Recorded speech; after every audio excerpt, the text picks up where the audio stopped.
So round 2 of the 2025 AFL season has now come and go, and there were a lot of different things that happened. Again, some more thrashings, very similar to last week, but also some very good and close contests like the St Kilda and Geelong game, which surprised a lot. I mean, yeah, it was pretty crazy to see the Saints actually get up and about and get a really good win there, considering you had Derm on freaking Fox talking about the whole time how he thought St Kilda were going to be an easy team to get 4 points against. But as we know in the AFL, with youth and the will to want to win, I guess, you got those teams like Richmond who really shocked and beat Carlton, and now a team like St Kilda, very young and very inexperienced, who were just trying their ass off out there, who were able to beat Geelong in a surprising game. So again, you never really do know in the AFL season. Every single team has got good qualities and good traits about them to go out and win games. So it is very, very good to see, and it makes it another hard week for tipping. But again, before we do get into that, there's still a decent amount of you guys who watch these videos who are not yet subscribed to the channel. So if you could do me a massive favor and leave a like on this video to let me know you guys enjoy it. Subscribe to the channel for latest AFL content and news. And I guess without further ado, we'll get straight into it with the first game we have, which is Essendon versus Port Adelaide, again at Marvel Stadium, which from what we saw with Essendon against Adelaide, it flat out didn't look good at all. And this is coming from someone who has been a little bit of an Essendon believer, low-key for a bit, but Essendon they just, in my opinion, need to take that step back to go forwards. And I think re-signing Brad Scott was a good decision. I have quite often thought Brad Scott is actually an okay coach in the game, but the reality is that a lot of the Essendon players just didn't work out to what they thought they were going to be. Jade Gresham, he literally started off as a sub, I think, in the first round. Mackay is more of a second or third tall, you can clearly see, and he's nearly the most highest paid player in the game, and he's their number one. Again, you've had players like Zach Reid, who, even though he's had a bunch of injuries, especially to his knees, that shouldn't have stopped him from building strength up here. And I mean, he just looks like a skinny twig who got destroyed, by Adelaide. There are still a lot of things they need to work on, and a lot of development they need to put into these young kids. Again, Sardis actually had a better game. That was a good positive. But the reality is that I think Essendon are going to have to hit the draft this year, which they have realised, and they've stockpiled on picks.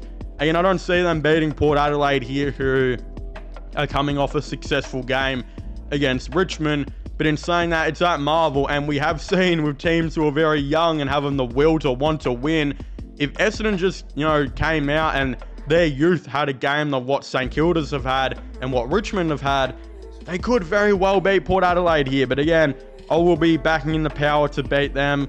We've also got the Carlton Football Club versus Western Bulldogs, and this is also at Marvel Stadium, back-to-back Marvel Stadium games. And the thing is, with the Blues, I think this is going to be the first game we're going to truly see them with that fit and firing, hopeful double duo key forward. Again, this to me it should be a good enough reason to tip them. And I've seen a lot of people start to tip them now, and again, I want to be proven wrong here. So I'm going to tip the Western Bulldogs just because I think at the moment it's safer. The Bulldogs are playing much better footy than what the Blues are, and the Blues look like their second half against Richmond was terrible.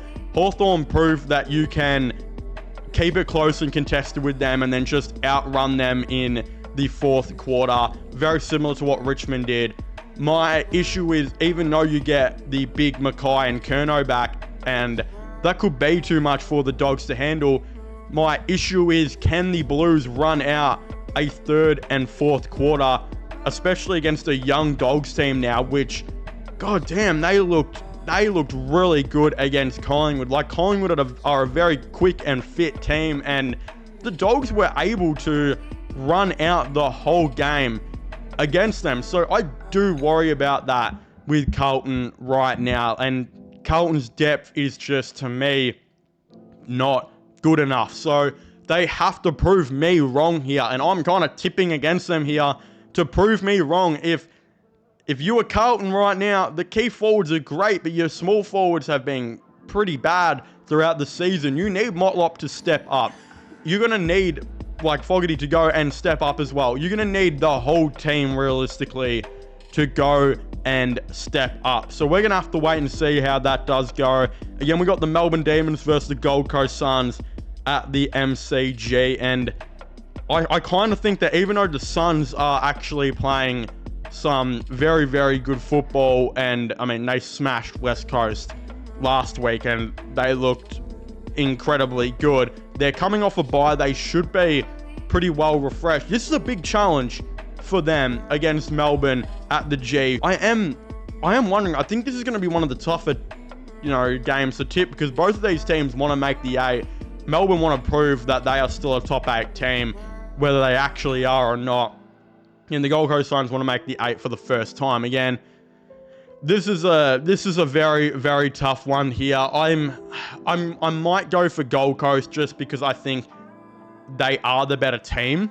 But in saying that, this is at the G, and I can't remember the last time the Gold Coast Suns won at the G. So this is a tricky one. Again, we got St Kilda versus Richmond. I think St Kilda should win this pretty comfortably. I mean, I think Richmond will contest and they'll be pretty solid and much better than what they were against Port Adelaide. But as we know, Richmond are so young and so inexperienced, and we unfortunately saw that in the first half against Port Adelaide. And I love Adam Uze's transparencies in press conferences now. He has been much more willing to actually speak the truth and speak his mind than what he did last season, where every game last season just be like, yeah, shout out to the boys, they tried their hardest, even if they didn't. But this year, he flat out just said against Port Adelaide, Richmond, we looked far too young and inexperienced, and we set a challenge for our boys to turn that around the second half, and they absolutely went on and did it, and showed that there is a lot of great things going on with the Tigers right now. And if you're going to jump on any bandwagon, they're probably the team to do it, because goddamn, they're going to be good in a couple of years.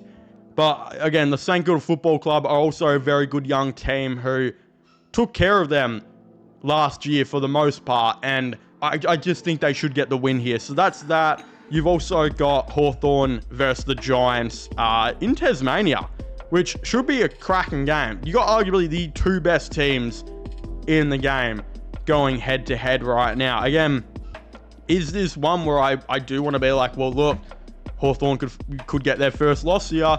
It's also like, well, GWS could get their first loss here. I think I'm going to back in Hawthorn to beat them. Again, it is technically at their home stadium. Are they the better team? I don't know. I mean, this is going to be a good test to prove, well, who's the better team here. It's not Hawthorn playing at the G. It's not the Giants playing, in New South Wales. You're having both teams here going down to Tasmania. This will be and should be a very, very good game to, of course, watch arguably the 2 best teams going at it. And it's funny because at the same time, again, on the same night at the Gabba, you got the Brisbane Lions and the Geelong Cats playing each other, who are arguably the 2 other best teams in the game. So this is at the Gabba, and as we know, the Geelong Cats had a really bad loss against the Saints, and I don't know what Bailey Smith and his injury is going to be, but you could clearly tell they missed him and they needed him against the St Kilda Football Club, and would have beaten the Saints if he played. But the thing is as well, this is at the Gabba, and the Brisbane Lions are a goddamn good football club now who beat Geelong at the G. I think the Lions should secure this win, but yeah, these 2 games could be 2 of the best games that we ultimately see all year. So I'm, of course, very excited to see how they do unfold. Again, on the Sunday, we have Adelaide taking on North. Yeah, I mean, Adelaide have just absolutely pieced apart the lower teams, like St Kilda and like Essendon. Yeah, you expect them should take care of North Melbourne quite comfortably here. I don't necessarily know. So yeah, it is going to be very interesting to see how North go here. This could be a statement game though if they got the win, and could change a lot of people's perceptions on them. So could be really good, as well as you now obviously have the West Coast Eagles versus Fremantle Dockers, the Derby game. Again, this is a weird one because Freo are, they're technically the better team, right? They have the better list, but I feel like West Coast usually beat Fremantle in the Derby game, which is really weird to say, even though Fremantle just should have a way better team right now. So, I mean, it's going to be a good game. It's going to be close. I think most of these Derby games are pretty close, and if it's not close, that would kind of suck, but there's still a reality where it might not be, and I think I'm going to tip Fremantle here just because it's a safe and obvious one, and they should be absolutely trying to destroy West Coast here. They're, rivals who shouldn't exactly be that good this year, so they should be trying to take care of them, and look, if they don't, maybe a tiny bit embarrassing, especially with the overall list and, of course, team that they do have. But again, I'd very much like to hear all of your thoughts and opinions on this all down below. Do you guys like my tips and predictions, and what do you agree with? What do you disagree with? Of course, I'd very much like to know. Again, what is going to be the thrashing of the round, or what is going to be the close game, the best games, Let me know all your thoughts and opinions down below, as well as if you haven't subscribed to my gaming channel, it would mean a lot to me if you guys went and checked that out. It'll be linked in the description down below. Please make sure to go and, watch some videos on there. Do all that. Maybe even comment on one of those videos saying that you came from here again. That would ultimately mean a lot to me if you guys went and, gone and did that. Of course, subscribe to this channel if you haven't already as well for all latest sports content and news. And I guess I'll be seeing you guys next time. Goodbye.